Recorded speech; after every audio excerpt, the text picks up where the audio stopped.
Let me show you how to solve the Spotify playback interrupted issue.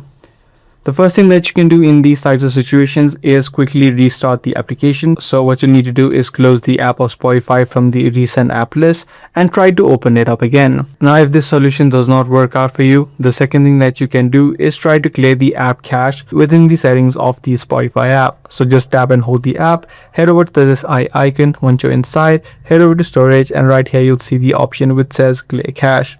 Apart from this, what you can also try out is try to log out and log in back into your Spotify account using the mobile app. However, what you can also do is open up Spotify on your web browser. So search for open.spotify.com, make sure that you log in, and right here you'll have the option which says sign out of every device.